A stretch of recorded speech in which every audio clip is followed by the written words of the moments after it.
하나님 고맙습니다. 주의 은혜로 저희들 이 시간에 모여서 주의 말씀을 나누려고 합니다. 하나님께서 주신 귀한 말씀으로 우리의 영이 그것을 호흡할 수 있도록 축복해 주시옵소서. 함께 하신 모든 성도님들에게 크신 은혜를 주시옵고 예수님의 이름으로 기도드립니다. 자, 마태복음 13장 51절과 52절입니다.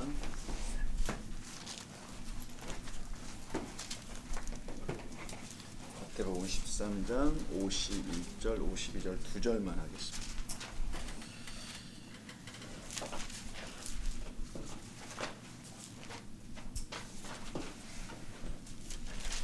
다 찾으셨으면은 본문을 한번 같이 읽어보고 시작을 하죠. 두 절이니까 같이 한번 읽어봅니다. 이 모든 것을 깨달았느냐 하시니 대답하되 그러하오이다. 예수께서 이르시되 그러므로 천국의 제자된 서기관마다 마치 새 것과 옛 것을 그곳에서 내오는 집주인과 같으리라. 아멘. 자, 이제 마태복음 13장의 이제 끝부분이죠. 천국 비유, 하늘나라의 비유의 마지막 부분입니다. 총 7개의 비유로 되었던 거 다 기억하시죠? 비유의 내용은 여러분 기억을 못하실 거라고 생각을 들고요. 뭐 못하셔도 괜찮고요. 이게 뭘 얘기했는지는 좀 알아야 되는데 한번 정리를 보면은 천국에 관한 비유는 여러분 씨 뿌린 자 비유에서부터 쭉 나가잖아요. 그리고 좋은 씨, 그 다음에 겨자씨, 누룩, 서말 이렇게 점점 좀 발전해 나가죠.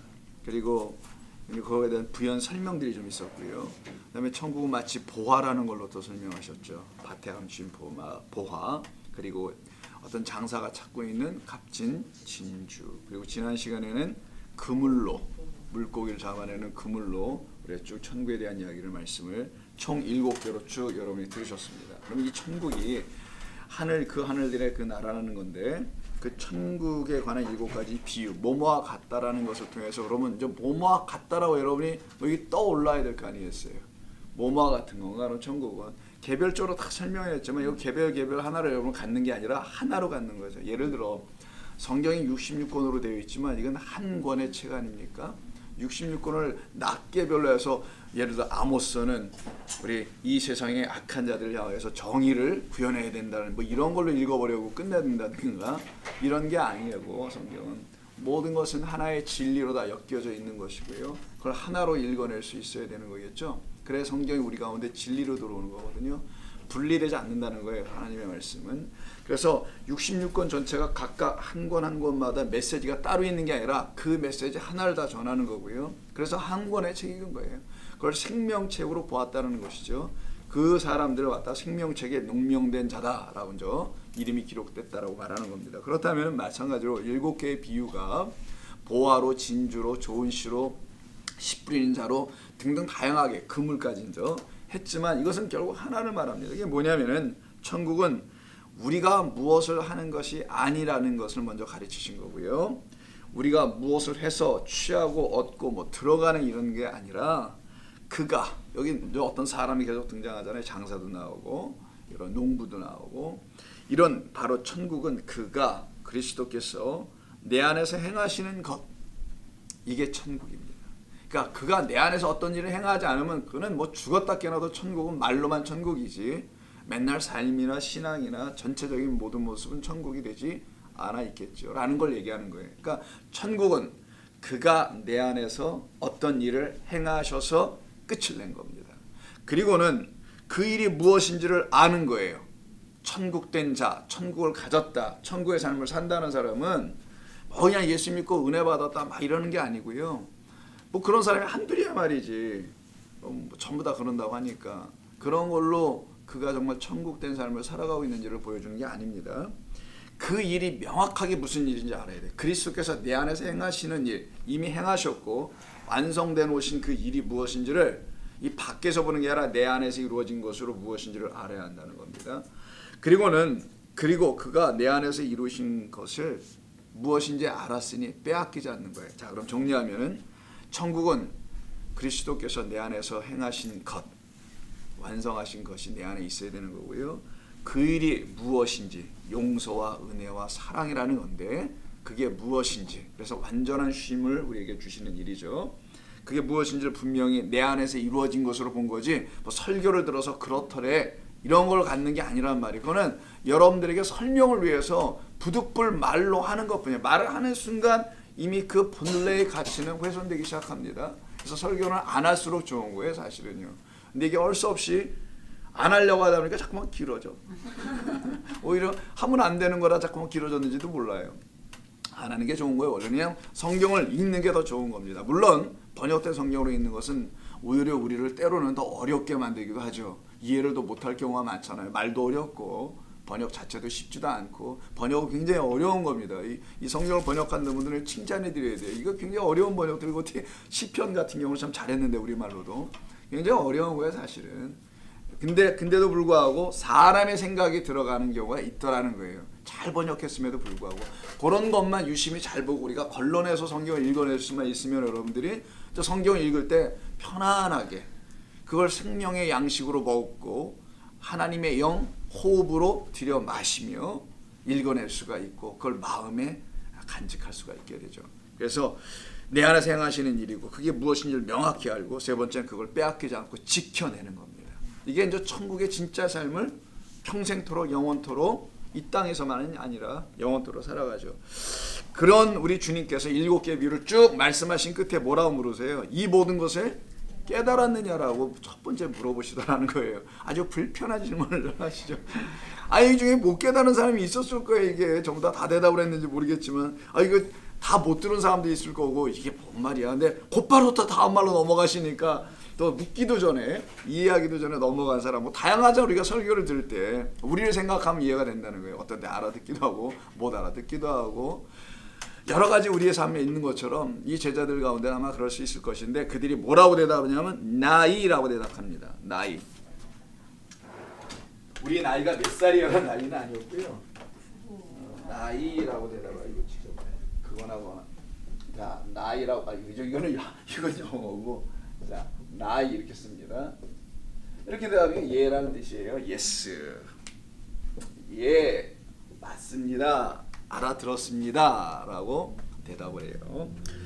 너희들은 다 이걸 깨달았느냐 했더니 예 우리말로는 그러하오이다.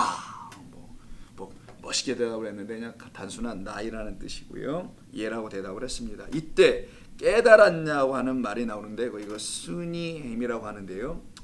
그게 중요한 건 아니고요. 이 단어가 깨달았느냐고 물어보시더라는 거예요. 왜 주님께서는 다 말씀을 하셨으면 아니 깨닫도록 하시는 말씀을 분명히 주셨을 거 아니겠어요. 그럼 듣고 깨달아야지 동시에. 근데 확인으로 왜 너희들은 깨달았느냐 이걸 굳이 물어보신 이유가 뭘까? 확인하시는 것 같아 보이지만 사실은 그런 건 아니었고요. 예수님이 까칠하게 그렇게 확인하고 그러시는 분이 아니고요. 이거는 반드시 깨달아야 하는 말이다라는 걸로 주신 거예요. 이걸 너희가 처음에 이거는 천국은 마치 밭에 감춘 보화 같다. 이 말이 무슨 말인지 지금은 다 이해를 못하지만 너희들이 이 말은 좀 깨달을 거야. 이 말씀하신 것이지 이걸 깨달았느냐 확인한 게 아니란 말이에요. 근데 이들이 대답 뭐라고 그래요? 역사 속에서 다 이해를 하는 겁니다. 근데 아직 이들은 제대로 못 깨달았어요. 사실은 정말 깨달았으면 예수님을 그렇게 하지 않아요. 근데 못 깨달았는데 깨달았다고 얘기해요. 왜? 그냥 자기들의 수준에서 아마 깨달았을 거라는 거죠. 그런데 나중에 가서 제대로 깨달은단 말이에요. 그래서 이거는 깨달았느냐는 것은 그들이 사실상 깨닫지 못한 걸 아시고서 수사학적으로 물어보신 것이 더 맞다라고 볼 수 있죠. 이때 깨달았다고 하는 말은 성경에서 단골 메뉴입니다. 이거는 정말 중요한 표현 중에 하나예요. 왜냐하면 우리 성도는 하나님의 말씀을 읽는 것으로 끝나는 게 아니라 깨달아 읽는 거야 되겠죠. 깨달아 알아야 되기 때문에 로마서 3장을 한번 보세요. 이 말이 굉장히 많이 쓰이는데 몇 군데 한번 찾아서 우리의 마음을 한번 정리해보자. 깨닫는다는 게 우리 성도의 신앙생활과 이 말씀을 듣고 읽고 묵상하는 우리들과 어떤 관계로 이 말을 이해해야 하는지를 로마서 3장 11절. 자, 성경은 처음부터 이렇게 말합니다. 의인은 하나도 없다. 그리고 하나를 더 붙이세요. 왜 의인이 없는지 아느냐라는 거죠. 깨닫는 자가 없고 하나님을 찾는 자가 없기 때문에 의인이 없는 거라는 말인 거예요. 의인은 스스로 해서 뭘 의인 되는 거라는 건 세상에서 말하는 것들이고 내 백성은 이렇게 깨달아 나를 찾게 되고 알게 되면 그때부터는 온전히 그들은 알게 될 거야. 어떻게 의인이 되고 죄인에서 어떻게 용서를 받는 것인지. 자, 이 말씀. 그래서 깨닫는 자도 없다 할 때 이 단어가 바로 오늘 본문과 똑같은 스니에임이라는 단어를 쓰게 됩니다.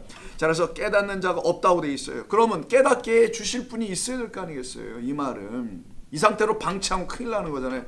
그래서 깨닫게 하시는 분이 이 땅에 오신다는 걸 말하는 거죠. 하나님을 찾는 자 없다라는 거예요. 자기들이 하나님을 찾는 자들이었죠. 자기들이 원하는 하나님. 이스라엘 백성들이 하나님 안 찾았어요. 그들처럼 하나님 잘 찾는 사람들이 어디 있어요. 평생을 찾았고 전 역사 속에서 계속 찾고 지금도 찾고 있는데, 근데 그 하나님은 아니라는 거죠. 그들이 찾고 있는 하나님은 성경에 하나님께서 알려주시고 싶었던 그 여호와라는 그 하나님이 아니었다라는 걸 성경에서 말하는 겁니다. 그래서 너희는 찾은 바도 없다. 그리고 깨달은 적도 없다. 이게 성경의 시작입니다. 성경은 우리에게 이걸 선포한 거예요. 너희들은 나를 몰라.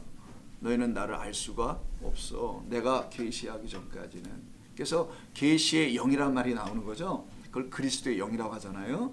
그리스도께서 계시 받은 자로 이 땅에 오셔서 그를 통하여 하나님을 알아가는 것밖에는 방법이 없다라고 못을 받고 시작하신 거예요. 이건 선언이에요.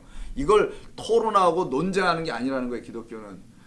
이걸 싫어하는 사람들이 계속 있는 거예요. 왜 토론해야지, 논쟁해야지, 갑론을박을 해야지 이렇게 얘기를 한단 말이에요. 근데 성경 그렇지 않습니다. 들으라 해. 그냥 무조건 들으라 이스라엘아, 이거거든요. 들으랍니다. 근데 여기에 오려면 많은 시간이 걸려요. 듣기까지는 많은 시간이 걸리는 겁니다. 누구든지. 그래서 우리는 인내하는 거예요. 그래서 그것으로 말미암아 들려지기 시작하는 성도들은 듣지 못한 성도를 위해서 기도하는 거고요. 기다리는 겁니다. 같이 협력하고 같이 돕는 거고요. 서로 사랑하고 돕는 거죠. 그래서 결국은 듣게 돼요. 나중에는 다 때가 되면은. 자, 그런데 이때 이제 깨닫는 자가 하나도 없다고 말씀하시죠. 그래서 로마서 15장을 한번 점프해서 가서 마지막 끝부분을, 심장 인사니까 15장 21절 한번 보세요. 여기서도 또 한 번 얘기합니다. 15장 21절 여기서도 인용하는 거예요. 기록된 바 주의 소식을 받지 못한 자들이 볼 것이요 듣지 못한 자들이 깨달으리라. 우리의 현재 상태, 우리의 옛 상태는 뭐냐면 소식을 받았다고 하는 자가 없는데 받았다고 하는 사람이 등장한 게 이게 문제라는 거지. 또 하나는 보지 못했는데 보았다고, 듣지 못했는데 들었다고 하는 자가 있더라는 거예요. 아니다라는 거예요. 성경은 주의 소식을 받지 못한 자들만 보고 듣고 그들만 깨달은 거예요. 나는 아직 들려주다가 없어서 못 들었습니다, 주님. 이 저를 그렇게 빨리 보고 듣고 깨닫게 해주세요 라고 하나님 앞에서 낮아져 있는 가난한 영혼들이 있어요. 그런 귀한 성도들이 있습니다. 이거는 배우고 안 배우고의 문제가 아니야. 15장 21절. 이건 배우고 안 배우고의 문제가 아니에요. 이거는 그가 어떤 존재가 되어 있느냐가 문제였겠죠. 그래서 로마서에서 보니까 시작을 뭐라고 합니까? 우리는 몰랐다. 우리는 깨달은 바가 없는 존재들이다. 아예 단언하고 시작하는 거예요. 이게 누구에게 쓴 거냐? 이게 유대인과 이방인의 공이 다 쓴 거니까 우리 모두를 위해 쓴 거잖아요. 그러니까 우리 모든 인류는 다 이렇다라는 것을 사도 바울이 보고 알았던 거예요. 아니 자기 자신을 통해서 먼저 알았던 거겠죠. 그래서 오늘 13장에도요. 깨달았다는 말이 굉장히 많이 나오는데 훑어만 한번 지나가 볼까? 이 단어가 쓰인 곳이 13절이에요. 그러므로 내가 그들에게 비유로 말하는 것은 그들이 보아도 보지 못하며 들어도 듣지 못하며 깨닫지 못함이라. 이렇게 못해요. 근데 너희들은 깨닫게 될 거야 라는 거야. 그래서 너희들이 미리 지금 예스한 거예요. 나이라고. 이때 깨닫지 못한 게 13장 13절에 나온단 말이에요. 마태복음에서 14절도 나오죠. 이사야 예언이 그들에게 이루어졌으니 일렀으되 너희가 듣기는 들어도 깨닫. 이걸 인용한 거니까 같은 말이고요. 15절에도 나와요. 마음으로 깨달아 돌이켜 내게 고침을 받을까 두려워. 일단 또 깨닫는 거 또 나오죠. 자, 그리고 19절 23절 계속 반복해 나오는데 읽지는 않겠습니다. 대표적으로 마태복음 16장 한번 보세요. 마태복음에서만 몇 군데 좀 볼게요. 깨닫는 게 왜 예수님께 강조하셨는지, 또 어느 상황에서 이 말씀들이 사용되고 예수님이 말씀하셨는지를 한번 예문들 한번 보죠. 16장 11절. 자, 어찌 내 말한 것이 떡에 관함이 아닌 줄 알지 못하느냐. 이게 상황이 뭐냐면 오병이의 역사를 일으키셨잖아요. 그게 15장 끝부분 33절 이하입니다. 그런데 이들에게 또 한번 말씀하시는 것이 뭐냐면 건너편으로 이제 건너가는데 배에 떡을 안 갖고 왔대요. 이들이 떡 안 갖고 온 걸 갖고 왜 서로 떡 안 챙겨왔냐고, 먹어야 되는데 말이야. 이걸 논쟁하고 있었어요. 그때 예수님께서 그들의 그 떡 논쟁 사건을 놓고 사두개인들의 바리새인들의 누룩을 주의하라는 6절이 있죠. 그 6절을 근거로 하여 11절에서 어찌 내 말한 것이, 내가 너희들에게 가르친 이 말들이 떡에 관함이 아닌 줄 아직도 모르느냐 할 때 아직 깨닫지 못하느냐라는 말씀하시죠. 즉 그가 하신 말씀이 무슨 뜻인지 이해를 못하는 것을 갖다가 깨닫지 못한다고 한다는 거예요. 주님은 예수님이 갖고 계신 진리, 이 표피적인 말이 아니라 그 안에 담아놓은 것은 바리새인들의 누룩, 이것을 설명해 주는 것처럼 그것은 그들의 가르침이라는 교훈이라는 거였잖아요. 누룩은 들어가서 어떤 역사를 일으키니까. 자, 바로 그것이었는데 너는 나의 그 누룩을 갖지 않고 바리새인들의 누룩을 가지면 안 돼. 그래서 오늘 천국의 비유도 누룩 비유가 있는 거였고요. 여기서 말씀하시더라는 거예요. 내가 말하는 건 그 떡에 대한 게 아니라 다른 떡에 대한 거야. 나라는 떡이야. 내가 곧 떡이니. 이런 얘기를 하셨던 거예요. 이걸 깨닫지 못했을 때죠, 우리 주님이 표피적으로 보면 안 된다라는 것을 가르치실 때 깨닫는 것과 깨닫지 못함을 말씀합니다. 그래서 12절에서 바리새인들의 누룩, 그들의 교훈을 삼가하신 줄을 드디어 이들이 알아냈다라는 말을 덧붙이게 됩니다. 누가복음 24장 보세요. 엠마오로 가는 제자들이라는 걸로 여러분 알려져 있는 거죠. 24장 마지막 장입니다. 24장. 그때 45절을 보시면 이들이 이제 눈이 띄어지는 일이 일어나죠. 바로 이 떡을 못 먹은 자가, 아까 떡 놓고 논쟁했잖아요. 예수 그리스도가 누구인지를 모르는 자가 드디어 예수가 누군지를 알게 되면 그를 떡으로, 생명의 양식으로 취하게 되는데, 그 취하게 되지 못한 상태에 시름 속에, 그리고 좌절 속에, 절망 속에 엠마오로 내려가고 있는 두 제자가 있었죠. 그들에게 주님께서 부활한 그리스도로 나타나셔서 그들에게 떡을 주세요. 그때 그들이 어떻게 되냐? 45절에서 눈을 뜨게 됩니다. 자, 그때도 똑같이, 자, 이에 구운 생선 한 토막도 드리죠. 이게 요한복음에 나타난 이야기 똑같은 거란 말이에요.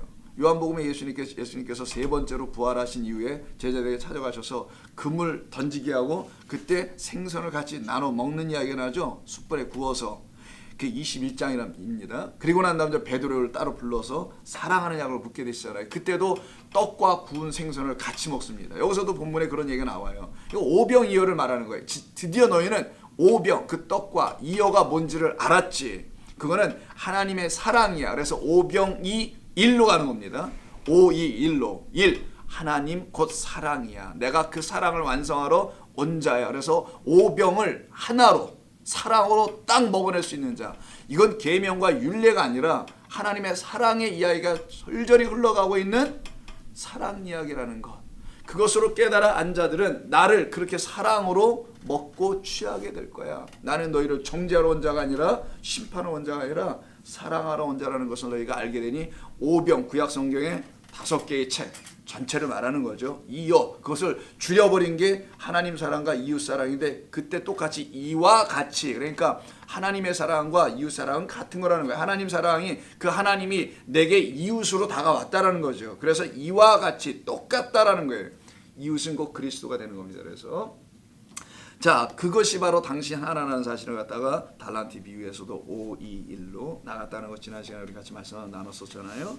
그게 지금 여기서 나타나는, 그때 44절에서 뭐라고 하냐. 또 이르시되 내가 너희와 함께 있을 때에 너희에게 말한 바 모세의 율법과 선지자의 글과 시편에 나를 가리켜 기록된 모든 것이 이루어져야 하리라 한 말이 이것이라. 이제 알겠느냐? 내가 그때 살아있을 때, 육신으로 있었을 때 그 예수라는 이름으로 너희에게 말을 해줬던 그 모든 것들이 이제 뭔지 알겠느냐라고 얘기하신 거예요. 그때는 너희가 표피적으로만 들을 수밖에 없었으나 이젠 성령으로 깨달아 알게 되면 다르게 들려질 거야. 이에 그들의 마음을 열어 성경을 깨닫게 하시고. 성령, 부활의 주를 만나야만이, 그 말은 무슨 말이냐면 내가 죽고 다시 살아나는 일이 있어야만이 하나님의 말씀은 내 안에 들어오기 시작한다는 거예요. 그걸 죽은 자, 그걸 갖다가 가난한 영혼, 그걸 진짜 겸손한 자라고 하는 거예요. 성경은 뭐 있는데 없다고 뭐 말하고 뭐 이런 거, 나는 하나님 너무 축복해서 너무나 참 부끄럽습니다, 이런 거 좀 겸손하다고 말하잖아요. 오히려 더 교만스러워요. 그런 게 아니고 그냥 누리고 사면 되고, 없으면 없는 대로 사는 거 하나도 걱정 없고, 있으면 있는 대로 사는 게 부담되는 것도 아니고요. 우리는 그렇고 먹고 마시는 것이 아니니까. 하나님의 나라는 먹고 마시는 것이 아니요 참된 희락과 화평, 평강이니라 라는 것을 이미 가진 사람들에게는 그런 게 등의 이유, 어떤 우리의 삶을 곤고하게 어렵게 만들 이유가 하나도 없게 되죠. 그래서 이들이 드디어 마음이 딱 열리니까 그 안으로다가 성경이 드디어 문자로 더 이상 들어가지 않고요, 깨닫는 말씀으로 들어오기 시작하더라는 거예요. 예배서 5장 17절 보세요. 이거 좀 더 가십시다. 자, 갈라디아 다음에 에베소 5장 11절에서도 보시게 되면 이런 말을 합니다. 11절인가? 죄송합니다. 17절. 17절. 자, 그러므로 어리석은 자가 되지 말고, 권고하는 말이잖아요. 에베소 교회들 향해서 뭐 하랍니까? 오직 주의 뜻이 무엇인지 이해하라고 되어 있죠. 이때 이해하라고 되어 있는 요 말이 깨달으란 말이에요, 여러분. 뭐 이해하라고 되어 있지만 올라가기에 순이 헤임이라는 요 단어 깨달으라라는 거예요. 이해하는 게 아닙니다. 단순히 이해는 머리로 하는 거잖아요. 깨닫는 건 마음 안에서 내 영이 하나님을 만난 걸 말하죠. 그래서 어리석은 자가 되지 말라, 지혜로운 처녀 되라는 거죠. 슬기로운 처녀 되라는 얘기죠. 그리고 오직 주의 뜻을 구하라. 이 말씀이 무슨 말씀인지를, 당신의 뜻이 이 가운데 있는데 그 뜻이 무엇인지를 그걸 구하라. 그래서 315면에 바로 5장 17절에서 주의 뜻이 무엇인지를 깨달아라. 성도는 이거 깨닫는 거예요. 주기도문 안에 있는 주님의 뜻이 무엇인지를 깨닫고, 이런 것이죠. 자, 에베소 3장도 한번 볼까요? 앞에 3장 18절 19절에서도 18절 19절 능히 모든 성도와 함께 지식에 넘치는 그리스도의, 그래서 결국은 사랑을 아는 거예요. 이게 하나니까 사랑을 알고 그 너비와 길이와 높이와 깊이, 이걸 갖다 정육면체라고 하는 거예요. 이걸 성전이라고 하는 겁니다. 또 성전은 항상 장관과 다 같아요. 사이즈가. 그래서 높이 너비 모두가 똑같은 이 정육면체가 성전을 그릴 때 항상 표현하는 거거든요. 이게 자, 너비도 있고요, 높이도 있고 길이도 있고, 그 다음에 이 안에서 내려가면 깊이도 있잖아요. 그래서 네 가지를 다 얘기하는 건 정육면체를 표현하는 그 말이기도 한 겁니다. 예수님을 길이로도 높이로도 너비로도 다 똑같이 알아야지. 난 깊이 있게 주님을 아는데 그 너비가 어느 정도 모르겠어, 이러면 안 된다는 게 물론 표현이지만 예수님을 알면 정확히 다 똑같이 아는 거죠. 그래서 너비와 깊이와 높이가 똑같아지는 것, 이들을 갖다가 성전이니 이를 성도라고 하는 거예요. 이게 바로 성도라는 거예요. 이게. 그래서 요한계시록에서 이들을 갖다가 거룩한 성전이니까 성도라고 신부라고 한다면서요. 하늘에서 내려오는 거룩한 새 예루살렘이라는 성이라는 신부를 갖다가 재봐라 했더니 신부를 가서 성전을 재는 거예요. 보니까 예수 그리스도와 똑같다라는 거예요. 보니까 그걸 갖다가 성도 됐다고 하는 겁니다. 그래서 여러분들이 같아진다는 거예요. 같으려고 애를 쓰는 게 아니라 같아지는 겁니다. 그냥. 자, 누가복음 18장을 한번 보실래요? 자, 누가복음 18장에 보시면 이 깨닫는단 말이 다시 한번 많이 있는데 몇 가지만 골라서 볼게요. 저희가 18장 34절. 그럼 우리는 뭘 깨닫는 거냐? 이 깨달아야 된다는 게 계속 나오잖아요. 주의 뜻을 알아야 된다고 그러잖아요. 깨닫는 자가 또 없다고 얘기했잖아요. 그럼 뭘 못 깨달은 거냐? 이 말을 이해를 못한 거냐? 성경은 아니죠. 역사적으로 문화적으로 이해할 수 있어요. 이런 거 다. 그게 아니었고 34절 보니까 제자들이 이것을 하나도 깨닫지 못하였다고 되어 있어요. 무엇을? 예수님께서 죽임당하신다는 그 말이 뭔 말인지를 하나도 깨닫지 못하였으니 그 말씀이 감추어졌으므로 그들이 그 이르신 바를 알지 못했다네. 그러니까 여전히 그 말씀이 이들에게 드러나지 않는 거야. 예수님이 말한 게 안 드러났나요? 말을 다 했는데 그게 어떻게 안 드러나요? 이미 그들에게 귀에 못이 박히도록 3번이나 얘기했잖아요. 순환, 죽음, 부활에 대한 이야기는 못이 박히도록 얘기한 거죠. 완전히 3번 말씀하셨다는 거니까 반드시 이루어질 거라는 걸 얘기하는 거죠. 여러분 춥습니까? 에어컨 끌까요? 괜찮으세요? 네. 자, 그래서 여기서 보니까 그 말씀이 감춰졌기 때문이라는 거예요. 그럼 그 말씀이 드러나면은 너희는 깨달아 알게 될 것이다. 그럼 예수님이 말씀을 지금까지 하셨는데 여태까지 입으로다가 입으로 말씀하신 것이 안 드러났냐고? 드러났잖아요. 근데 예수님은 또 말씀이 드러나지 않았다라고 말씀하는 이 말씀은 그럼 이 말씀하고 같지는 않아야 되겠지. 그렇죠? 그래서 이거는 로고스라고 하는 거예요. 여기는 레마라고 하는 겁니다. 예수님께서 누가복음 19장 34절에서 말하는 건 레마예요. 레마의 말이 감추어져 있다. 너희들에게 드러나지 않았다. 너희들에게 여전히 숨긴 바 되어 있다라고 말씀한 겁니다. 그래서 당신의 입에서 나온 그 말씀을 듣고 아까 마음으로 깨달아야 돼요. 부활의 그리스도로 말미암아. 그럼 그때 그거는 더 이상 로고스라는 말로 성경이나 이런 기록된 언어로 들어오지 않고 그게 그런 뜻이었어요. 라고 깨달아 알게 된다는 거예요. 그걸 갖다가 레마라고 말씀한다 여러분 말씀드렸죠. 그게 바로 여기서 나온 거예요. 그 레마가 제자들에게 여전히 감추어져 있다. 그러니까 이들은 뭐만 봤냐면 여기만 본 거예요. 이걸 아직 못 보는 거야. 성도는 여기서 일로 내려가는 여기를 구약이라고 하는 거예요. 그래서 성경은 모든 종교는 여기서 멈춰 있는 겁니다. 이 세상을 보고 무슨 진리를 깨달았다고 그래. 그런 건 진리가 아니라는 거예요. 성경은 그건 하나님을 모형화시킨 어떤 것을 보는 것뿐이에요.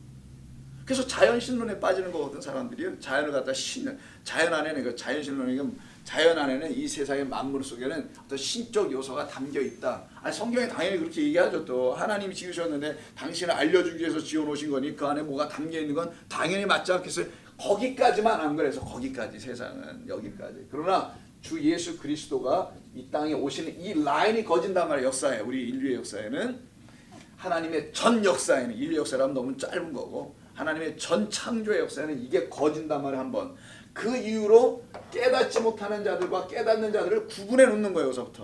여기서부터 이 밑으로 내려오게 하는 거죠. 깨닫는 자들로. 근데 이게 감춰졌다. 그러면 드러내줘야 되잖아요. 이 감춰졌다는 말이 프룩토라고 하는데 이게 비밀스럽다는 말이 있죠. 왜?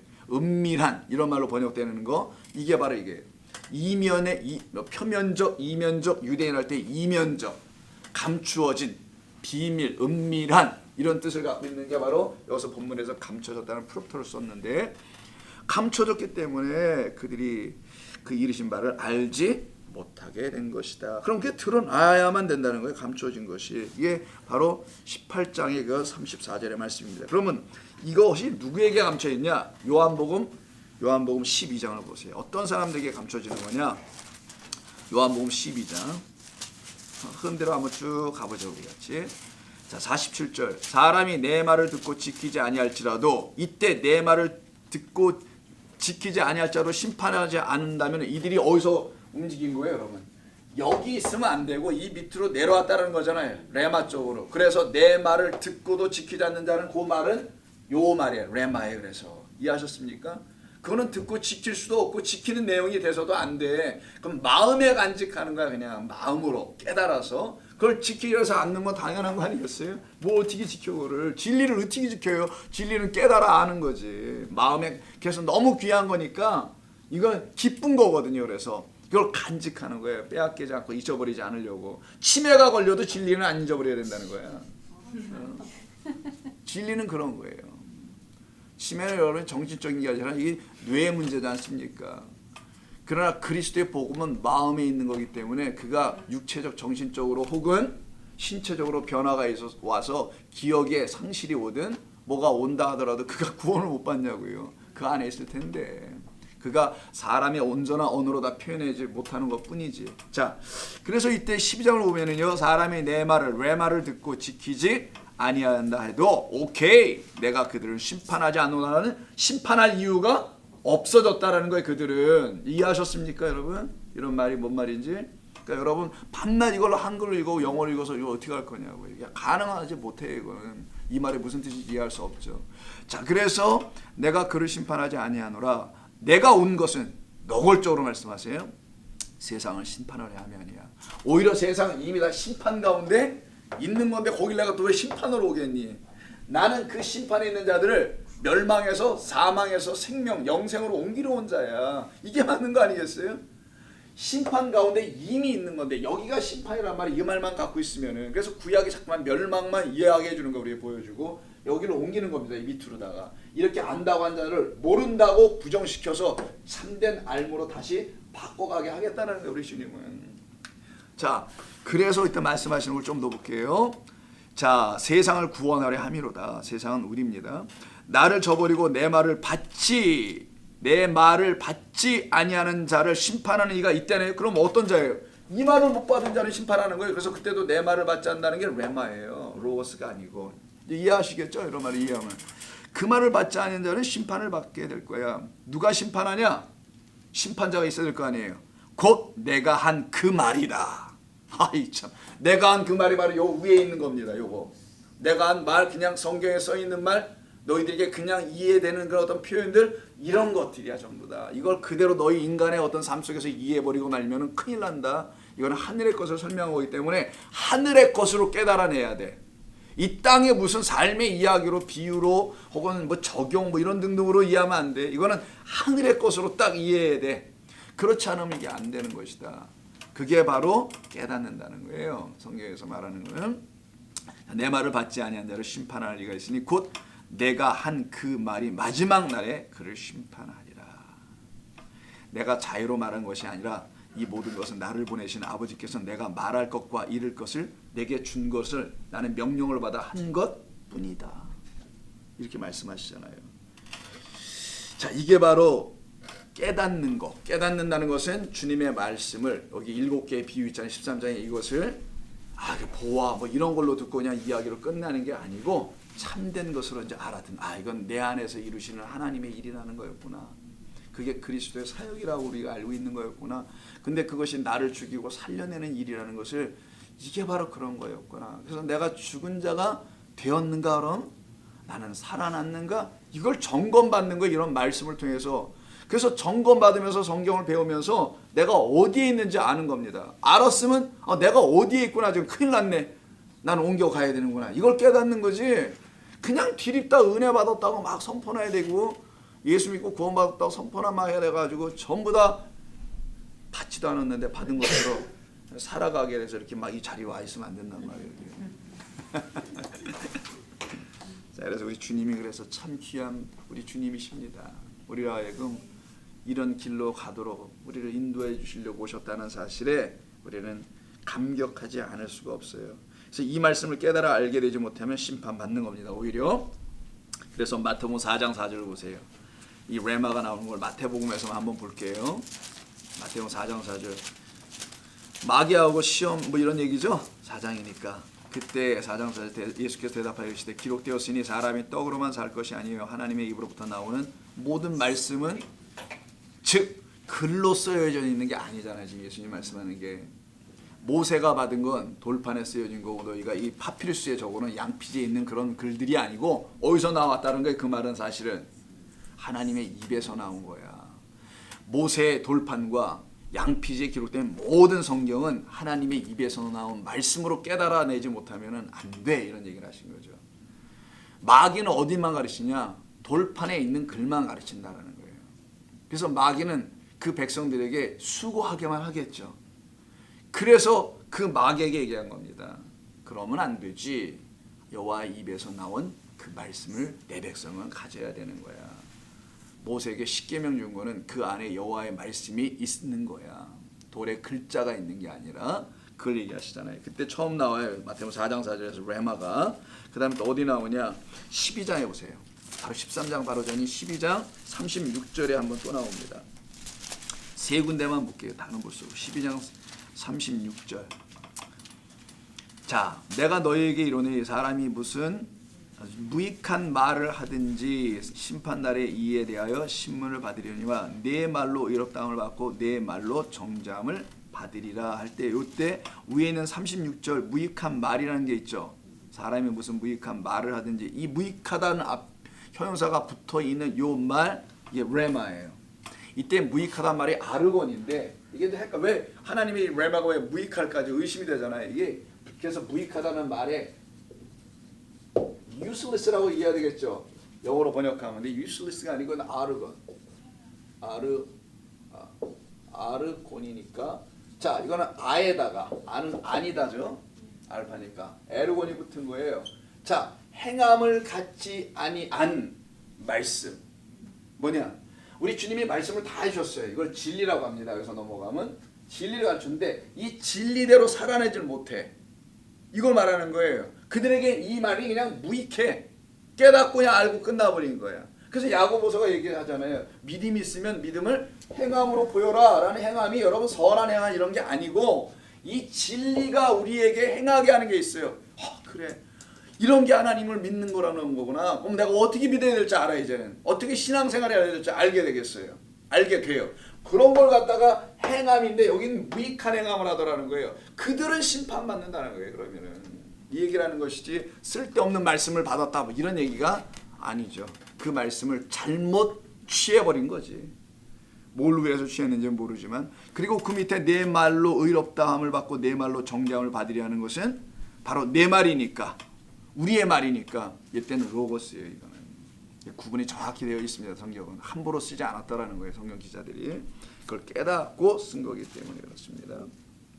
26장 75절 26장 끝으로 가셔서요. 75절 한번 보세요. 베드로의 부인이죠. 26장 75절. 이에 베드로가 예수의 말씀에 이 말씀이 예언처럼 이해되죠. 미리 말씀하신 거니까 너 나 다 굴기 전에 3번 부인할 거야 라는 말씀이 나오는 자리잖아요. 26장. 이때 말씀이 레마예요.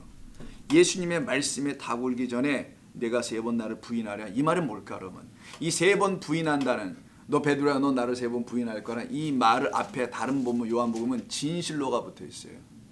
마태복음 다른 데서 그렇지만 진실로 이건 진리야. 그래서 레마가 붙는 거예요 여러분. 너는 나를 반드시 부인해야 해. 나를 부인함으로 네가 부정당해야 돼. 이 과정입니다. 예수를 부인하고 부정당해야 되는 거예요 우리는요. 예수를 부인한다는 건 자기를 긍정한다는 거거든요.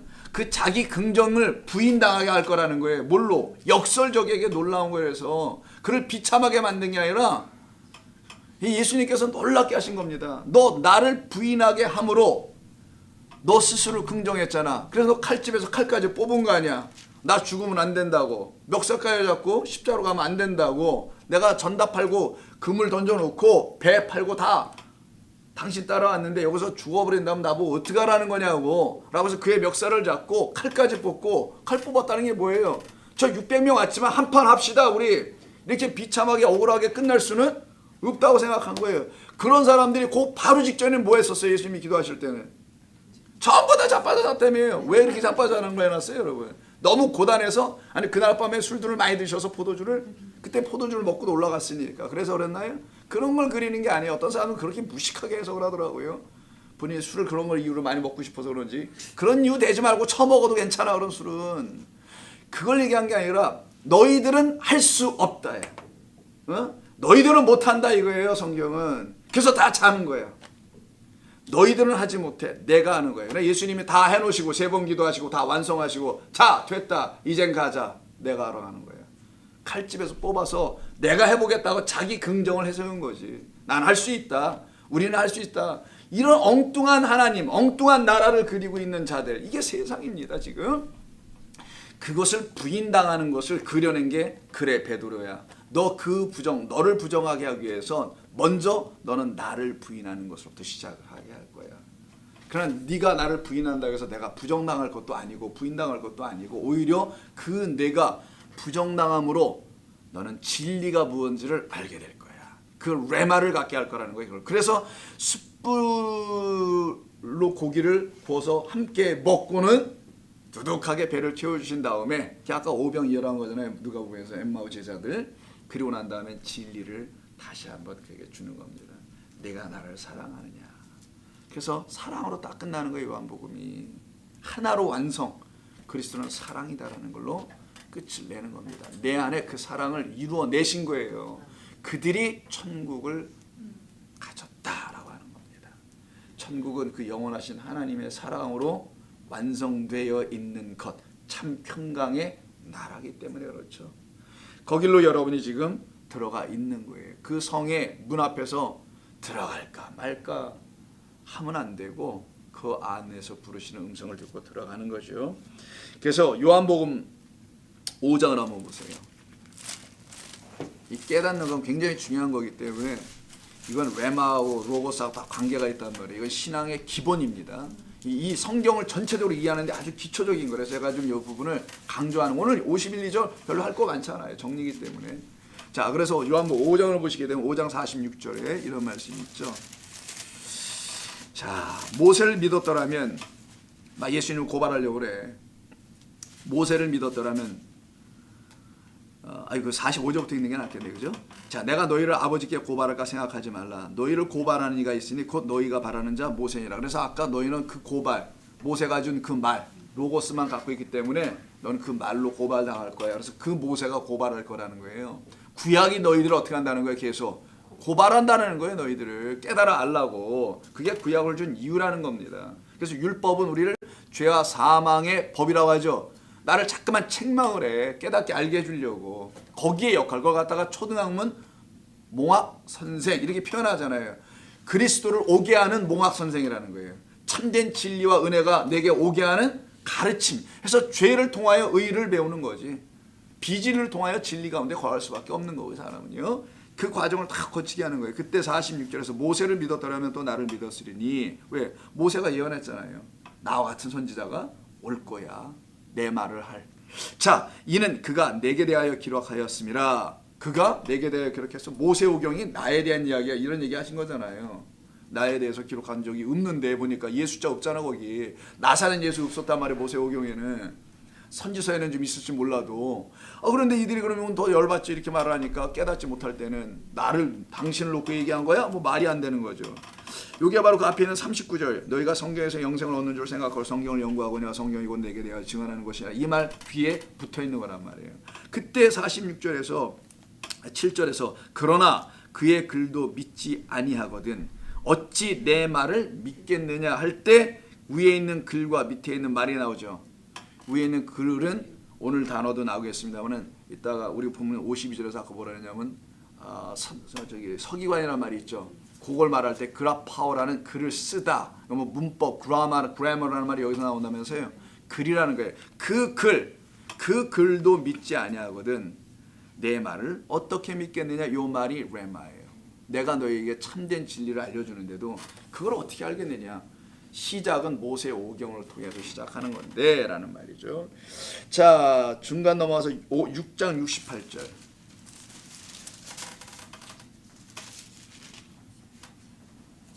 시몬 베드로가 대답하여 이르되 주여 영생의 말씀을 때 말씀이 레마예요. 영생이라는 것은 레마로 알아들을 때만이 갖는 겁니다 라는 말이에요. 그래서 영생은 주 하나님과 참되신 하나님과 그가 보내신 아들을 아는 거라면서요. 그가 하신 말씀이 뭔지를 알아. 그걸 레마라는 참된 것으로 깨달아 듣게 됐을 때 정말 영생이 오는 것이지. 나 하나님 알아? 나 예수님 알아? 이걸 가지고 요한복음 17장 3절에서 말한 게 아니란 말이에요. 그분이 누구인지를 명확히 알게 하는 그 말씀을 깨달아 알아들었을 때인 것이죠. 그래서 63절 앞으로 가서 살리는 것은 영이다. 육은 무익하니라. 내가 말한 너에게 이른 말 레마는 영이요 생명이다. 그걸 깨달아 알아두면 그게 하나님의 영이 되는 거며 그게 너에게는 생명이 되는 거야. 그게 영생이 되죠. 그러니까 중간에다 지나가고 사도행전 26장으로 갈게요. 다른 예문들은 제가 그냥 안 읽고 또 언제 뭐 읽을 기회가 또 있겠죠. 레마에 대해서는 26장 25절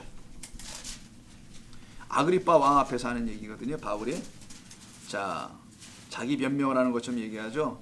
24절 바울이 이같이 변명하며 베스도가 크게 소리내어 이르되 바울아 네가 미쳤도다. 네 많은 학문이 너를 미치게 한다 하니 바울이 이르되 베스도 각하여 내가 미친 것이 아니요 가로치고 네가 미친 거야.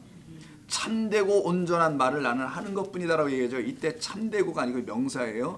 진리의 허용 진리의 뭐뭐의 소유격 진리와 그리고 온전한 아니라 온전함이라고 하죠. 차라리. 근데 이 단어는 술 취하지 않음이라는 뜻을 갖고 있어요. sobriety라는 말인데 영어로. 그래서 온전한 그런 말인데 자 진리와 술 취하지 않음 다른 말로 하면 섞이지 않음이에요. 그래서 술 취하지 말라 방탕하지 말라 세월을 아끼라 이런 말이 나오죠. 그때 술 취하지 말라는 건 섞인 건 먹지 마 이런 말입니다. 깨끗한 진리의 성령을 먹어야 해 마셔야 해 이런 말이잖아요. 그래서 이때 참되고 온전한 말을 나는 하는 겁니다라는 말은 나는 진리를 얘기하는 것과 나는 참된 것을 똑같은 말이에요. 사실은 술 취하지 않은 겁니다. 난 미치지 나 인세인 하지 않아요. 난 미친 게 아닙니다. 나는 온전한 말을 합니다. 근데 이걸 왜 미쳤다고 바라볼까요? 그 듣는 자가 그 말씀을 못 가지면 그가 미쳐있는 세상 속에 사는 거죠. 미치게 만드는 이 세상에서 거짓된 말들로 인하여 살아가고 있는 자신들이 볼 때는 바울이 미친 자가 된 거예요. 그럼 우리는 그들을 미쳤다고 말하지 않습니다. 안타까울 뿐인 거지. 그렇다고 그들을 갖다 미쳤다고 하지는 않죠. 제가 가끔 쓰긴 합니다만. 그래서 이 말을 할 때 여기서 바로 참되고 온전한 말, 이게 레마예요. 바울은 이 말을 하고 다녔다라는 거죠. 나는 그 말합니다. 성경을 막 가르쳤다는 얘기가 아니에요. 참된 그리스도가 누구신지를 알려주었다는 그런 얘기죠. 그러기에 누가복음 19장에서 다시 한번 누가복음 가볼까요? 정리 거의 끝부분으로 갑니다. 이 레마와 깨달음 그리고 이 모든 것을 19장에서 한번 정리해보죠. 19장 42절. 자, 여기서도 또 나옵니다. 아까도 18장에서도 그런 얘기 했어요. 아까 18장 기억나세요? 18장 34절에서 그 말씀이 감추어졌으므로 그들이 그 이르신 바를 알지 못했다는 말과 19장에서는 예루살렘 성으로 입성하실 때 하시는 말씀이죠. 뭐라고 하십니까? 오늘 평화에 관한 일을 알았더라면 너희가 좋았을 뻔하였거니와 지금 내 눈에 숨겨졌도다. 그 말씀이 감춰졌다 그랬죠. 아까 18장에서는요. 근데 19장에서는 내 눈에 숨겨졌도다. 왜 눈에 숨겨졌다 굳이 말씀하신 건가요? 눈으로 봐야 된다는 것처럼 표현한 건데 눈에 숨겨졌다는 건 눈이 보지 못한다는 거잖아요. 보고도 보지 못한다는 거죠. 그 말은. 눈이 보고도 보지 못하면 그건 맹인, 소경의 눈이라고 합니다. 소경은 맹인은 빛을 보지 못하는 걸 맹이라고 하는 거예요. 빛이 눈 안에 들어오질 않는 거예요. 빛이 반사가 돼 모든 사물을 인식하고 볼 수 있는데 그 빛이 안 들어오고 차단된 게 소경이라는 거예요. 참 특이하게 하나 만들어 오셨죠, 인간에게. 예. 뭐 이런 것도 있잖아. 눈썹 하나 없는 병. 뭐 이런 병도 있을 수 있는데 소경이란 특이한 이상한 이건 병이라고 할 수 없지만 나면서부터 되거나 후천적으로 어떤 뭐 질병을 해서 시력을 잃는 이런 거 말고 나면서부터 소경된 자가 요한복음 9장에 있듯이 이게 특이한 겁니다. 왜 하나님 그렇게 만드셨을까? 왜? 하나님 알려주고 싶으셔서요. 진리를 알려주려고 그러는 거예요. 빛이 들어오지 않으면은 빛, 내가 너희에게 빛이 있으라 했는데 그 빛이 너희에게 안 들어오면 너희는 보아도 보지를 못해. 이걸 얘기하시려고 했던 거거든요. 그래서 내 눈에는 여전히 평화가 감추어졌다. 평화는 나야. 이게 감춰졌다는 걸 말씀하시죠. 바로 그래서 계시록 2장 17절에서요. 계시록보다는 요한복음을 먼저 볼게요. 요한복음 9장. 다음 요한복음 순서대로 가죠. 요한복음 9장에서 39절. 소경된 자를 고치신 다음에 요한복음 9장 39절에서 그 바리새인들과 논쟁을 하죠. 예수께서 이르시되 내가 심판으로 이 세상에 왔다고. 아까는 심판 아니라 그랬잖아요. 근데 이제 심판을 오셨다고 얘기하네요. 두말 하시는 것 같아 보이죠. 왜 그런지 한번 보자고요. 보지 못하는 자들은 보게 하는 게 심판이야. 참된 심판. 이게 우리가 살아나는 우리를 살려내시는 심판이에요. 나 보지 못하네요. 나 예수님 부정하고 나를 긍정했던 사람이네요. 나는 나의 어떤 힘으로 하나님을 믿어보려고 했던 사람이었네 라는 게 다 부정당한 사람들이 보지 못하는 자가 되어버린 거예요. 그 보지 못하는 자들은 그 주님께서 오셔서 다 보게 하시고 본다고 하는 자들은 맹인이 되게 하려 함이라 하시니 바리새인 중에 예수와 함께 있던 자들이 이 말씀을 듣고 이르되 우리도 맹인인가? 예수께서 이르시되 너희가 맹인이 되었더라면 죄가 없지. 사라지지. 보았는데 누구를? 나를 보았는데 너희가 그 죄는 나와 더불어 완전히 사라져 버리지. 나와 함께 십자가에 못 박혀 죽게 되거든. 그런 말씀이에요. 본다고 하니 너희 죄가 그대로 여전히 있구나. 이걸 맹인이라고 하는 거예요. 진짜 맹인은 그 나면서부터 소경된 그 자를 통하여 어떤 맹인들을 들춰낸 것이라고 얘기해요. 본문이. 자, 그래서 계시록 2장 17절 한번 봅니다.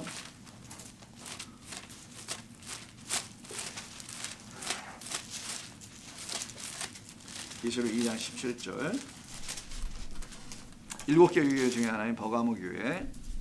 자, 귀 있는 자는 성령이 그들에게 하시는 말씀을 들을지어다. 이기는 그에게는 내가 감추었던 만나를 주고 또 흰돌을 줄 터인데, 이때 감추었던 만나라는 게 있죠. 이게 숨겨진 만나예요. 바로 아까 풀붙어 있죠. 이게 숨겨졌다라는 말. 내 말이 숨겨졌다. 너희들 눈에는 숨겨졌다. 감춰졌다. 이게 다 크루프입니다. 감춰졌던 만나. 이게 만나니까 그 레마라는 말씀이겠네요. 이스라엘 백성들 조상들이 먹고 죽었던 그게 아니라 그들을 다시 살려낸 말씀이 있어요. 자, 그 만나를 주고 또 흰 돌을 줄 터인데 그 돌 위에 새 이름을 기록한 것이 있나니 받는 자밖에는 그 이름을 알 사람이 없도다. 이걸 레마로 하나님의 말씀을 깨달은 자. 그래서 오늘 다시 13장 갑니다. 7개 모든 비유를 다 마치신 다음에 이 모든 것을 깨달았냐는 것은 너희들이 그 말을 레마라는 말로 깨끗한 진리의 말로 하늘의 것으로 들려지기 시작할 때 곧 그 말은 무슨 말이냐면은 그 하나님께서 말씀하신 그 말씀이 내 안에서 어떤 역사가 일어나야 되는데 그렇게 일어나게 되면은 이런 말인 거예요. 그때 너희들이 깨달아 알게 돼. 근데 이게 그냥 밖에서 어떻게 뭐 일어나는 사건이나 어디 가서 뭘 봐야 되는 것이라든가 뭐 천국을 뭐 어디 가서 기웃기웃거린다든가 뭐 교회에서 찾는다든가 이러는 자들에게 나타나지 않는다는 거예요. 우리 안에서 일어나는 하나님의 역사로 말미암아 일어나야 할 일이라는 것으로 말씀하신 것입니다. 자, 그러면 이렇게 이제 정리가 되시겠죠? 52절로 넘어갑니다. 예수께서 이르시되 그러므로 천국의 제자된 서기관마다 마치 새 것과 옛 것을 그곳에서 내오는 집주인과 같으니라 라고 되어 있어요. 이건 정확한 번역은 아니고요. 번역이 또 안 된 것도 있고 잘못 번역된 게 있어서 제가 한번 직역을 해볼게요. 한번 들어보세요. 비교해 보십시오. 그 하늘들의 그 나라 안에서 천국이라는 말 제가 푼 겁니다. 그 하늘들의 그 나라 천국 안에서 가르침을 받은 모든 서기관은 마치 한 사람 곧 한 집주인과 같다. 그런데 그 집주인은 그의 그 보물로부터 새 것과 옛 것을 들고 나온다예요. 곡간 아닙니다. 이거 곡간이 아니고 보화. 여기다 지우세요. 이건 잘못 번역한 거야 완전. 왜냐면 성경에 곡간 따로 있어요. 단어가 아예. 이건 보화예요. 보화가 들어갈 곳이 곡간이겠지.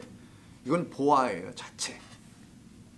이 보화를 이런 말씀이에요. 그래서 자, 그러면 여기서 제가 여러분들 읽어드렸던 그러므로라는 것부터 걸려들죠. 그러므로가 아니고요.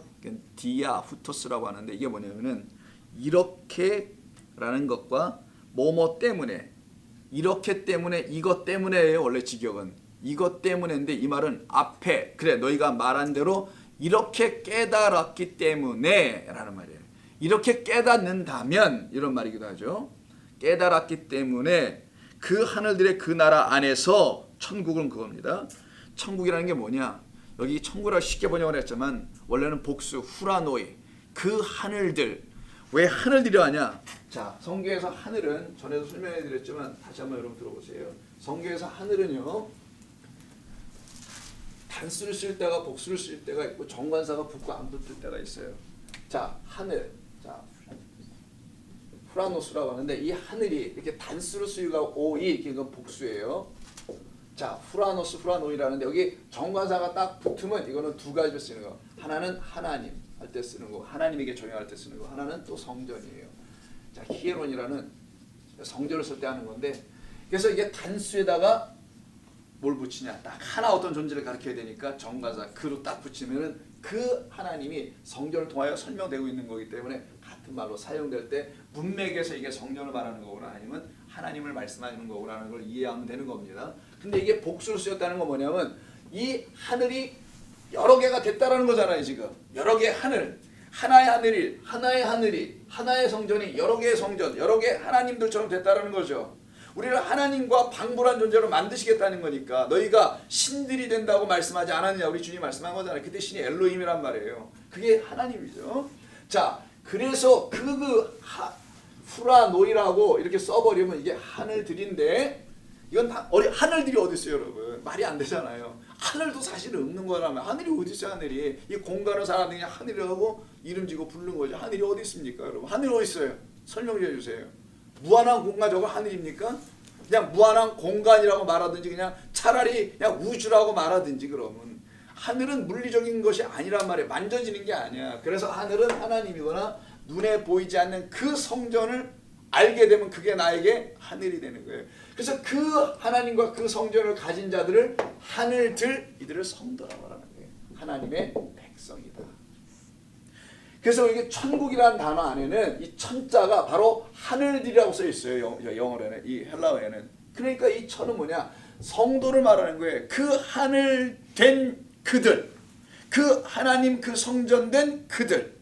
이해하셨어요?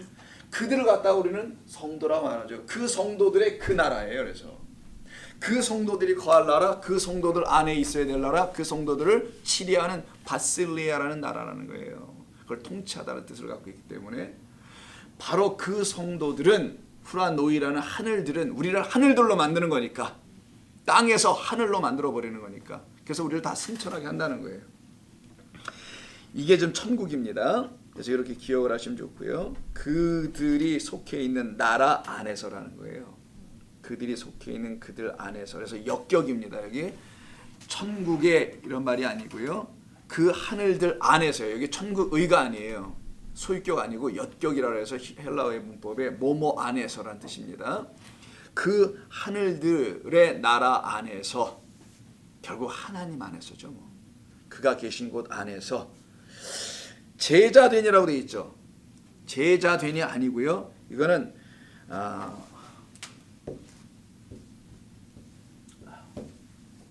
마세테오 이 단어인데, 이거 동사예요. 제자되니 아니고요. 이거는 배우다예요. 이걸 갖다가 제자로 만들다 이런 말인데, 이거 왜 배우다라고 제가 얘기하냐면 이게 만단어에서 나와요. 이 만단어가 이게 배우다, 런입니다. 배우는 거, 뭘 배우다. 근데 이 단어가 마테테스라는 말로 바뀌어요. 제자란 말로. 제자란 말은 지금 만단어에서 나왔다라는 거예요. 그럼 제자는 어떤 사람들이냐? 배우는 자들이 그냥. 그래서 제자 삼는다라는 말을 쓰는데 우리가 성경에서 그때 마테티우라는 단어를 쓰거든요. 근데 이걸 가만히 보니까 제자는 그냥 배우는 자. 근데 여기가 수동태로 되어 있습니다. 배우게 된 자예요.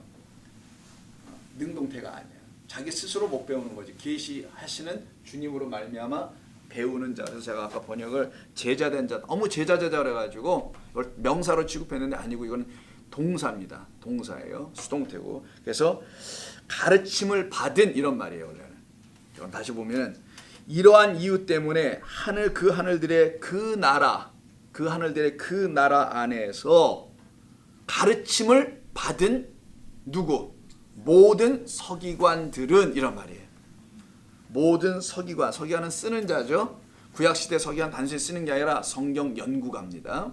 성경을 필사하는 건 아무나 하는 게 아니고 고대시대 때는 모든 사람이 뭐예요? 극소수가 글을 배웠으니까. 그들을 또 집약적으로 훈련시켰단 말이에요. 서기관들은 그 말들을 계속 유지시키려고. 자, 그 서기관들은 이런 말이에요. 자, 그 서기관들은 누구와 같냐? 번역 안 한 말이 있습니다. 여긴 지금 우리말은 마치가 먼저 나왔죠.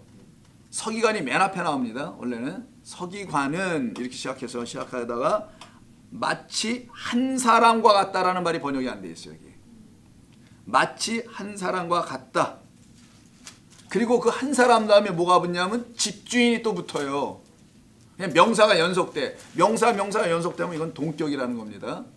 그럼 그 한 사람은 집주인이야. 자, 그럼 세 사람이 등장해. 이걸 이해해야 됩니다. 이게 52절 이해하려면은 중요한 겁니다. 이거 총정리. 그래서 이게 천국 이름에 딱 잡히게 되는 건데 우리 주님이 알았지만, 자, 모든 서기관 나오죠. 두 번째는 한 사람. 순서대로 쓸게요. 여기 나와 있는 집주인. 이렇게 셋이 되어 있어요. 이 52절 한 절에는 세 존재가 등장합니다. 모든 서기관은 제자들을 말하는 게 금방 아시겠죠? 모든 서기관들은 이와 같은 거야. 제자들을 설명하는 거예요. 그럼 한 사람은 누구냐? 자, 본문을 다시 한번 보자. 한 사람은 누군지를 찾아야 됩니다. 그 하늘들의 그 나라 안에서 가르침을 받은 모든 서기관은 마치 한 사람, 곧 한 집주인과 같다. 그 집주인 그 한 사람은 그의 보물로부터 새 것과 옛 것을 들고 나온다. 그러니까 집주인은 그 보물로부터 뭔가를 가지고 나오는 주인이야. 그리고 가지고 나온 그 보물이 한 사람입니다. 그 한 사람은 그리스도를 말하는 거예요. 왜 제가 그리스도라는 걸 좀 더 설명할게요. 이걸 설명해내야 돼요. 이건 집주인은 누구였어요? 그러면 하나님을 말하는 거예요. 하나님 아버지를. 그래서 하나님 아버지와 예수 그리스도가 17장 요한복음 보면 그들도 우리와 하나 되게 하소서라고 기도하죠. 17장에서 그들, 여기가 이게 그들, 모든 서기관 대들 그들, 구약의 서기관이 아니에요. 더 이상 레마로 듣고 깨달아 알아들은 그 서기관들, 제자들을 말하는 겁니다. 여러분들, 그들을 우리와 하나가 되게 했어요. 이제 셋이 하나야. 이제 더 이상 분리가 안 돼. 그래서 모든 서기관은 뭐뭐와 같다고 했죠. 서기 한 사람과 같고 한 사람은 또 집주인과 같아. 이들이 모두 똑같은 거예요. 우리를 누구로 여겨주겠냐? 집주인과 같게 여겨주겠다는 놀라운 말씀인 거예요. 이게. 우리를 누가 여기겠냐? 그 씨 뿌린 자 한 사람으로 그리스도로 우리를 갖게 해주겠다.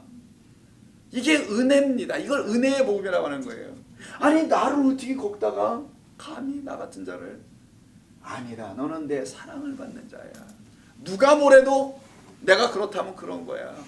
내가 사랑한다는데. 근데 그 사랑한다는 그분이 온 만유를 다 지으신 분이라는데, 우리를 존재케 하는 분이라는데, 이 세상에 눈에 보이는 모든 것을 있게 하는 분이에요. 인간이 만들어 놓은 것까지도 있게 해 놓으십니다. 인간이 만들어 놓은 것도 땅을 흔들어 버리면 다 무너진단 말이에요. 근데 그냥 있게 만들어 줘요. 그것까지도. 그분이 하나님이에요.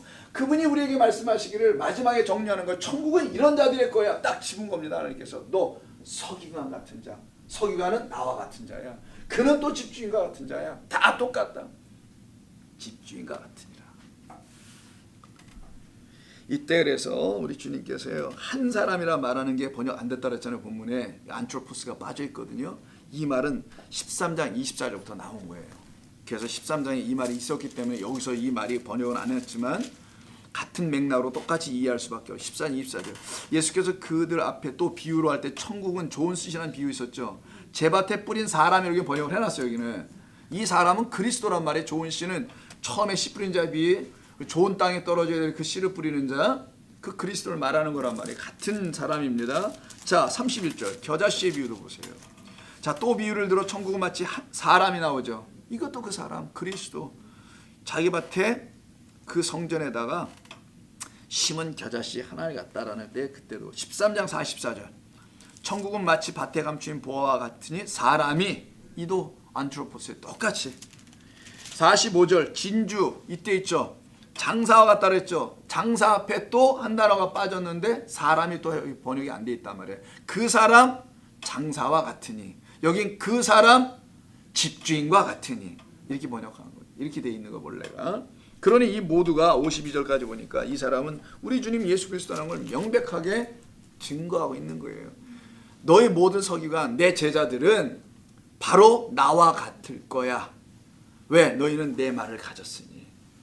로고스를 가지면 너는 사두개인과 바리새인의 선에서 멈춰버리고 종교인 될 수밖에 없으나 하나님의 아들과 딸들, 자녀가 되는 것은 내 말을 이렇게 가질 때 가능해지는 거야 라고 하시면서 말씀하시면 때 52절에서 집주인을 말하죠. 그런데 이 사람은 곧 또한 집주인이라고 말씀하시는 거예요.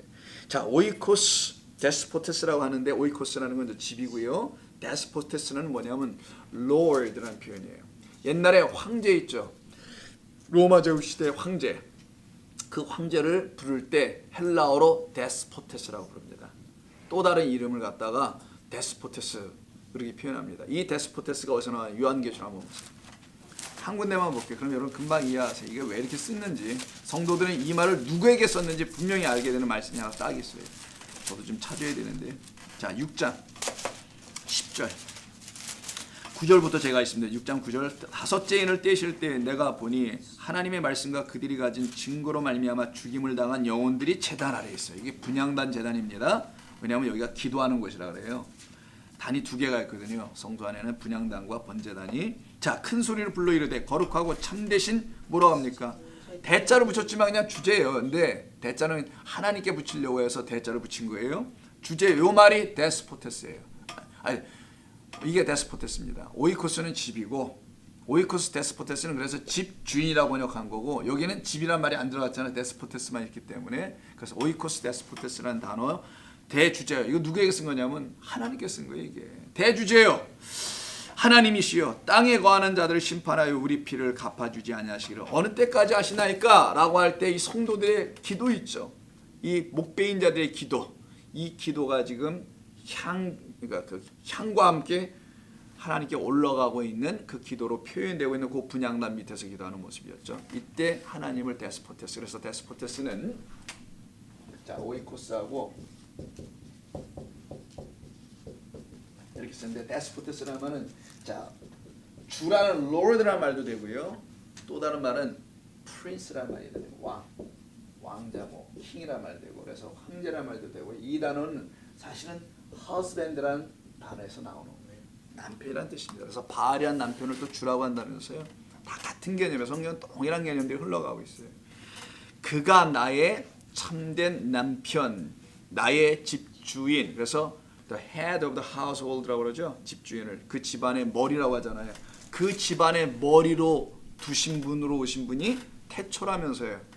그 태초, 베레시트니까 그 집의 머리를 두다니까. 그래서 그 집의 머리는 또 그리스도고, 그 그리스도를 보내신 것은 아버지 하나님이고, 그 집의 주인은 그래서 하나님이라는 거예요. 그래서 그 집의 머리를 하나님께서 당신의 아들로 두셨기 때문에. 자, 그 성경 전체가 다 그런 얘기를 하는 거죠. 그래서 이것을 놓고 이 오이코스 데스포테스가 마태복음에 3군데가 있어요. 여기 말고 2군데가 더 있는데 20장 1절 보세요. 천국은 마치 품꾼을 얻어 포도원에 들여보내려고 이른 아침에 나간 집주인과 같다라고, 천국을 여기서도 뭐뭐와 같다 하죠. 좀 아까 그 천국을 정리하는 것에 그 집주인과 같다. 누가? 모든 서기관은 집주인과 같은 거다 이렇게 얘기하잖아요. 그 집주인이 여기서 나오네. 이 포도원은 하나님의 나라를 말하는 거라면 그 천국 자체, 포도나무 한 그루가 딱 있는 그곳, 생명나무라 하죠. 그곳을 말하고 거기에 이제 사람들을 집어넣는 이야기니까. 그 다음에 또 왜냐면 그 다음 장 21장 또 포도원에 대한 이야기가 33절에 나와요. 21장 33절. 다른 한 비유를 들으라. 한 집 주인이, 이렇게 할 때 집주인이 나오네요. 포도원을 만들어 산 울타리로 두르고 거기에 집자는 틀을 만들고 망대를 짓고 농부들에게 새로 주고 타국에 갔더니 열매 거둘 때가 가까우매 그 열매를 받으려고 자기 종들을 농부들에게 보내니, 이게 구약을 얘기하는 겁니다. 다 때려잡아 죽였더라는 거예요. 마지막에 30절 자기 아들을 보내며 이르되 그들이 내 아들은 존대하리라 하였더니 농부들이 그 아들을 보고 서로 말하되 이는 상속자니 저 상속자만 제거하면 유산은 우리가 차지할 거야 라고 그 포도원 밖으로 내쫓아 죽였다라고 하죠. 포도는 자기들이 경작하여 만들어낼 수 있다고 한다는 거예요. 그 포도원이 뭡니까? 이게 천국이란 말이에요. 이게 하나님의 나라인데 이걸 자기들이 해보겠다고 한다는 거예요. 그걸 세상 종교라고 한다는 거예요. 그걸 구약이라고 하는 거예요. 이게 지금. 그래서 모든 이 세상을 구약으로 다 설명하고 마치는 거란 말이에요. 자, 그래서 그때 쓰셨던 말이 여기서 포도원, 그 집주인 하나님 나라를 말합니다. 그래서 마태복음 10장 25절을 통해서 이 총정리가 딱 잡혀지게 될 거예요. 10장 25절 보면은, 자, 여기 모든 서기관 한 사람 그리고 집주인이 다 같은 거라고 했잖아요. 이게 마태복음 10장 25절에서 나타나게 됩니다. 자, 10장 25절을 보게 되면은 24절부터 있는 게 좋겠네요. 제자가, 자, 예수님을 제자 그 선생보다, 제자가 선생보다, 제자가 예수님이 아니지, 제자가 그 선생 예수님보다 또는 종이 그 상전보다 할 때 이 상전 있죠. 이게 오이코스 데스포테스예요. 여기 상전이라고 보냈지 집주인이라고 써놓으세요. 같이 동일하게 하려면. 여러분 나중에 이해를 다 하잖아요. 이게 상전이 아니고 그 집주인이에요. 그러면 자, 제자 나왔고요, 선생 나왔고 집주인 다 나왔죠. 똑같이 나옵니다. 여기도. 여기는 제자가 아니라 아까 제자를 표현하는 서기관으로 나온 거. 그들은 말씀을 가질 자들이니까 서기관이라 쓴 거예요. 일부러 예수님이. 앞으로 너희는 세상 땅끝까지 이르러 내 말을 전하는 증인 될 거기 때문에 여기 서기관이라 쓴 거고, 그들은 또 제자고요. 자, 다시 제자가 그 선생 그리고 그 종이 상전이 아니라 집주인보다 높지 못하나니, 당연한 말을 하시죠. 이렇게 누구나 다 알 수 있는 말을. 근데 이걸 이렇게 이해하면 안 된다라는 거예요. 성경은 이걸 하늘의 뜻으로, 무슨 말이냐, 이거 하려고 우리를 다 같은, 우리가 그 아버지로부터 나왔다라는 것을 이 순서로 거꾸로 올라가면 이렇게 나오잖아요. 그게 나왔다라는 것을 알려주시려고 하는 거란 말이에요. 제자가 그 선생과 같고라고 하네요. 드디어 이제 같아져. 그래서 뭐뭐와 같고 뭐뭐와 같고, 종이 상전과 같으면 이게 족한 것이야. 여길로 가야 하는 거야. 이때 상전이 아니라 집주인과 같으면, 집주인을 바알세불이라 하였거든 하물며 그 집 사람들이랴. 그런즉 그들을 두려워하지 말라. 감추인 것이 드러나지 않을 것이 없고 숨은 것이 알려지지 않을 것이 없느니라. 자, 그 뒤에는 빼더라도 앞에 부분만 이해하더라도 그만 여러분이 아시겠죠. 그래서 성경 바로 이 이야기를 계속 우리에게 증거한 겁니다. 곡간이라는 단어에 썼더라죠. 14절 50절 다시 가셨어요. 자, 곡간 한번 보세요. 곡간이 아니고 보화, 보물입니다. 테사우로스란 말인데, 이 테사우로스 아우토예요. 중요한 거는 이 보화보다 더 중요한 말은 그 뒤에 있는 아우토입니다. 보화 뒤에 붙어 있는 이게 더 중요해요. 사실은 이 보화는 이제 우리가 알잖아요. 뭔지를. 데사우로스라는 말이에요. 이걸 갖다가 보아라고 불러요. 보물 이렇게 부르는데 이 데사우로 다음에 이 말이 붙어요. 아우투 이렇게 아우투 이건 그의라는 거예요. 이게 중요해요. 그의 보아라는 거예요. 여기 그냥 보아가 아니에요. 여기 뭐라고 했죠 우리 말에는? 그냥 그곳간이라는데 이거는 정관사 그곳간이면 이렇게 써야죠 호로. 이게 아니고요. 그의 보화라고 됐나 보물로 됐나요?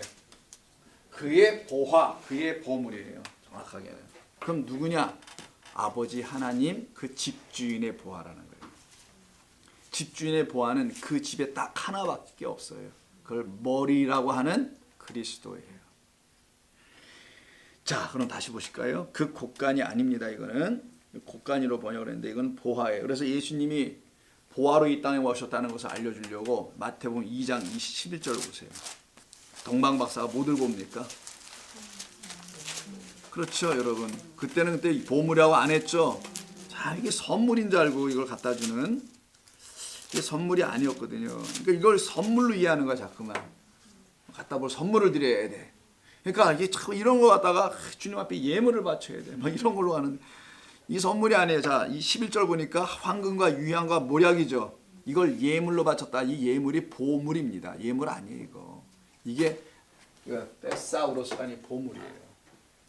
예수님이 보화라는 거를 알았다. 이걸 가르치려고 하는 거예요, 지금. 그가 보화다. 근데 그 보화는 이 땅에 죽으러 온 보화예요. 그래서 유황과 모략, 황금과 유황과 모략은 왕, 죽임당하러 이 땅에 오신 평강의 왕을 그려낸 거예요, 이게. 연약한 왕.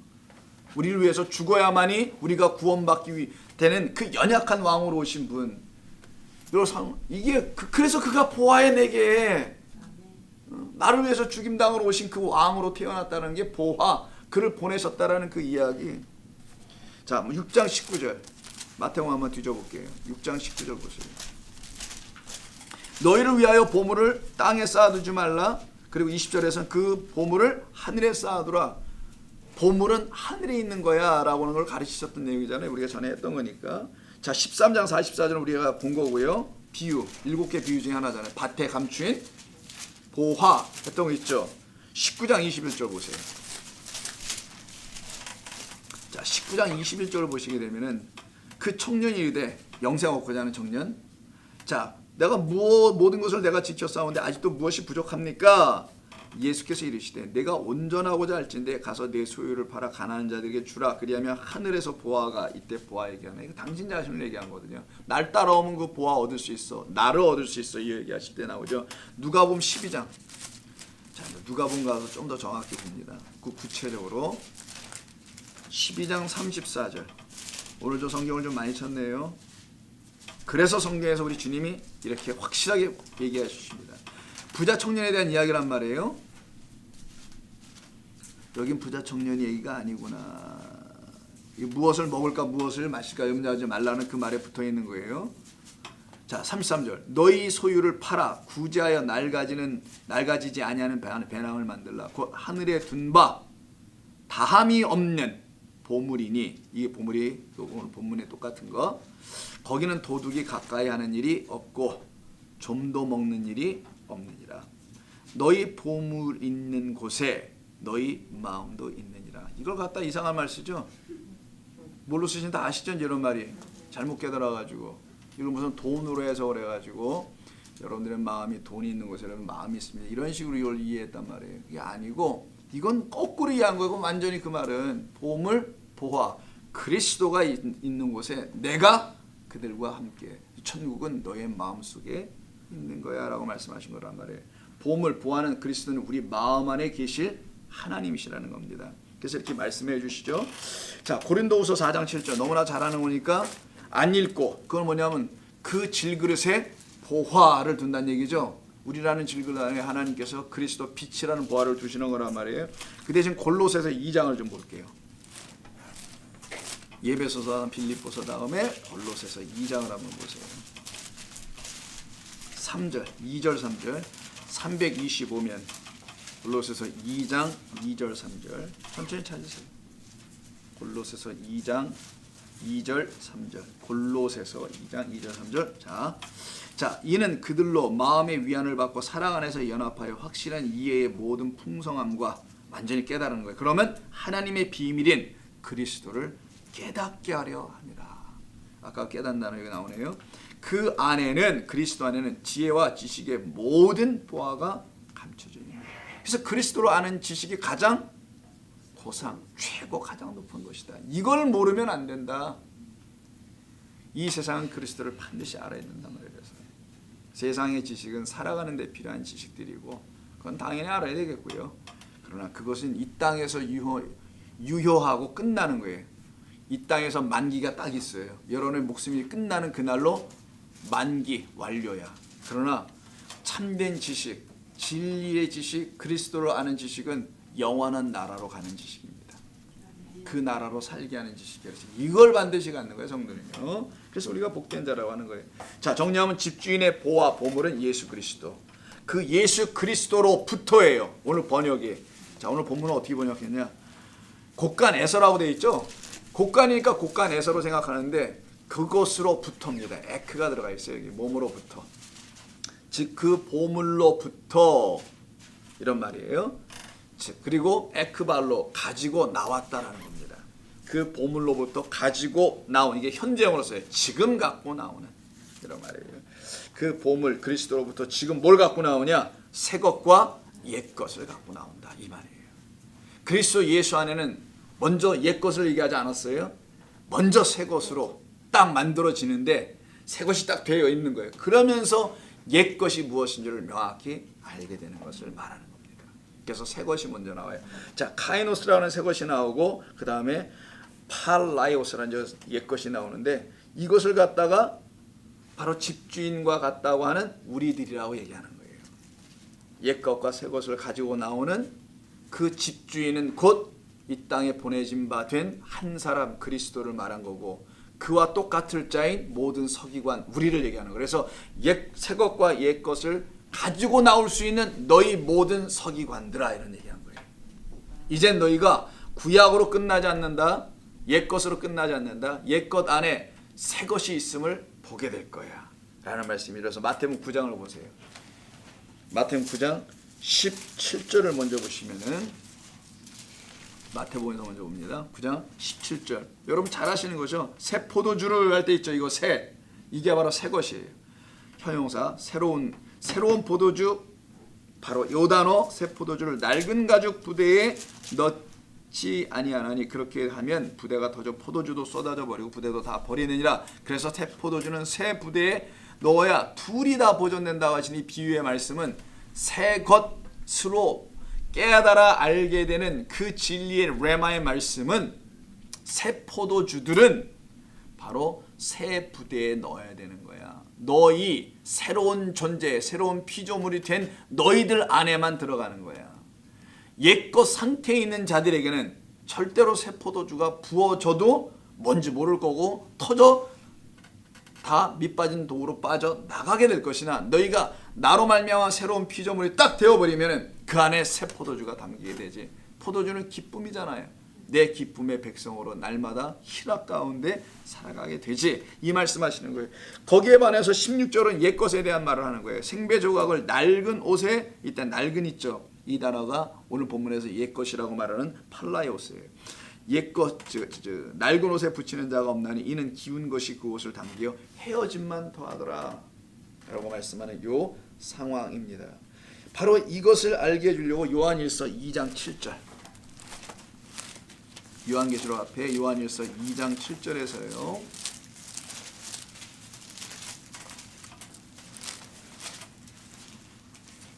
사랑하는 자들아 라고 시작하는 부분이죠.